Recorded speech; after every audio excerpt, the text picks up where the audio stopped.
We are joined by Catawba County Sheriff Don Brown. First of all, thank you so much for taking a few minutes to talk to us. It's my pleasure, Rob. It's a lot going on, and we're going to talk about some topics that have been discussed in recent days nationally, but it does affect us on a local level. We have a new presidential administration, and there have been a number of executive orders signed in these early days of the new Trump administration. The Laken-Riley Act. Tell us how this affects us on a local level, because there can be illegal individuals in every state in the country. Well, the Laken-Riley Act, it actually requires the Department of Homeland Security to detain any illegal immigrant that commits a larceny, a robbery, a burglary, or even shoplifting. They are required to detain them until they determine what they're going to do with that individual. So it's mandated. It's not optional. It's not, well, maybe we will, maybe we won't.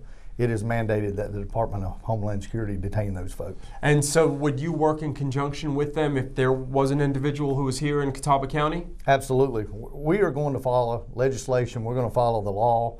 We always have, and as I've said before, it's business as usual for us. It just gives us more tools to work with, and we would absolutely cooperate and work with any of our federal, local, or state partnerships. And some background, Laken-Riley was the young lady who was killed in Georgia, and the individual convicted in the case was in the country illegally, correct? Yes, as I understand it, that is true, yes.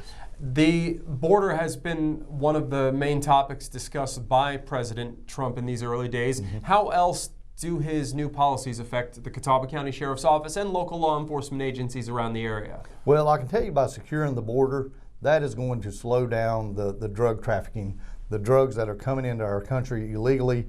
You got the precursors for fentanyl coming from China to South America, and then it's turned into fentanyl, and then it comes across the border into the United States. That will slow that down considerably, which I think is going to help us tremendously with our drug trafficking, with our overdoses, and anything that goes along with that drug trade. And also, the cartels now have been designated as terrorist organizations, from what I understand, under the legislation.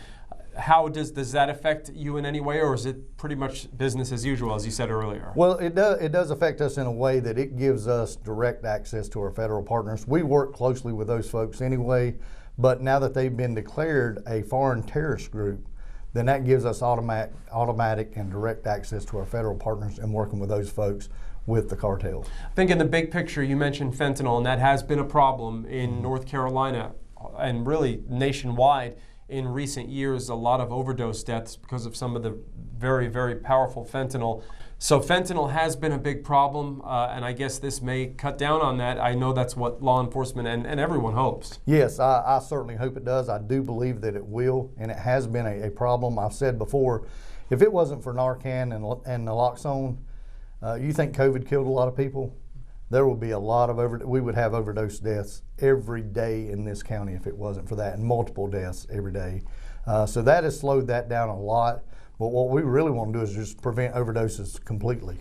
Well, thank you so much for catching us up on what's going on as far as somehow this national legislation affects us here locally. It's always a pleasure to talk to you. Thank you, Rob. It's a pleasure. It's all mine.